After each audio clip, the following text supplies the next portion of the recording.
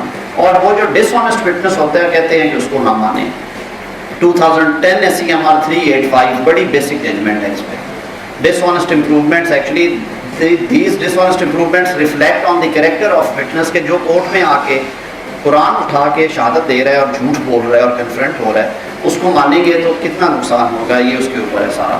تو قصہ مختصر یہ کہ جیسے میں نے شروع میں کہا تھا یہ ایک سمندر ہے جس کو سمیٹنا گھنٹے 2 گھنٹے میں نہ میرے بس کا کام ہے نہ آپ کے ہے.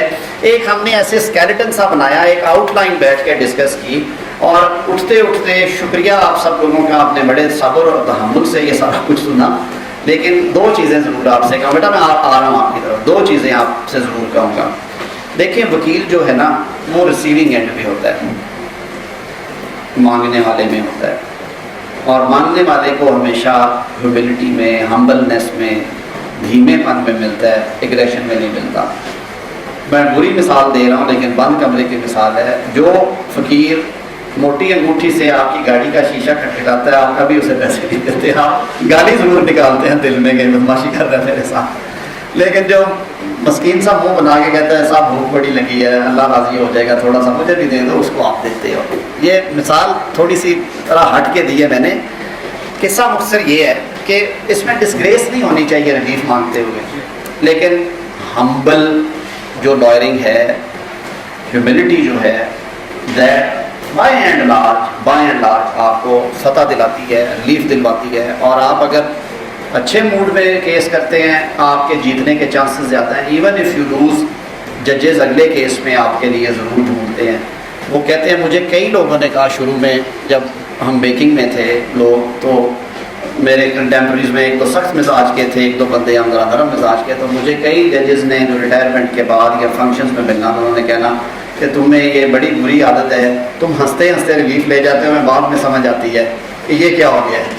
تو وکیل کو ایسے ہی ہونا چاہیے, وکیل کو ماتھے پہ شکن نہیں ڈالنی چاہیے, اور ہمبل جو رہ کے وکالت کرنا ہی آپ کو اچھی وکالت کرتی ہے. کیونکہ ایک تو غصے میں آپ کا مزاج ٹھیک نہیں ہوتا, جب مزاج ٹھیک نہیں ہوتا تو غصے کی جو سائنٹیفک فورینزک ڈیفینیشن ہے وہ ہے کہ اینگر کی اسٹیٹ ایسی اسٹیٹ ہے when reason is not at its place, at its seat. تو ظاہر ہے جب جواز اور لاجک اور ریزن نہیں ہے تو پھر آپ اس میں اچھی بات نہیں کہہ سکتے. ایک وہ اور دوسرا فیکٹس پہ بہت اچھا تیار ہوں. اور کبھی میں نے جو بات شروع میں کہی تھی کہ یو ڈونٹ گیٹ کیسز کے حوالے سے, you don't get what you deserve, you get what your brief deserve. اپنے بریف کو اچھا کریں, اس میں گنجائشیں پیدا کریں اور اسمائلنگ فیس کے ساتھ جائیں. ینگ لائرس کو ابھی بھی حالات برے نہیں ہیں. ججز کہتے ہیں نا جو سنتے نہیں ریلیف نہیں دیتے, لیکن ینگ لائرس میرا اپنا ایکسپیرینس ہے جو اچھا تیار ہو کے جاتے ہیں آج بھی وہ ایڈوانٹیج پہ ہوتے ہیں اور ہونا چاہیے انہیں. بیٹا آپ پوچھنا چاہ رہے تھے.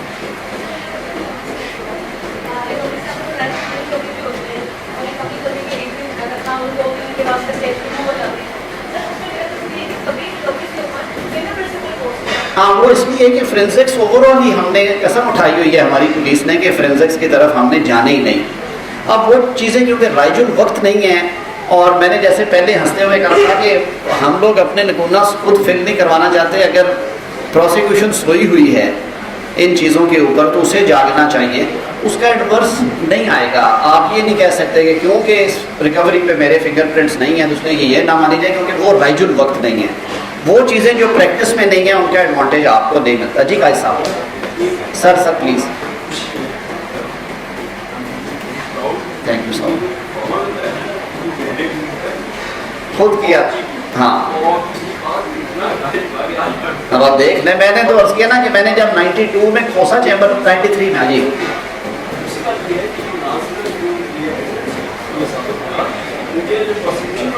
ہاں آپ نے بڑا کام کیا پروسیکیوٹر کے تو.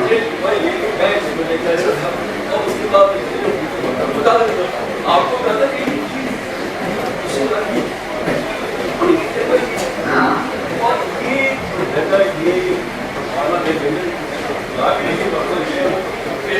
بڑی اچھی بات ہے. جی جی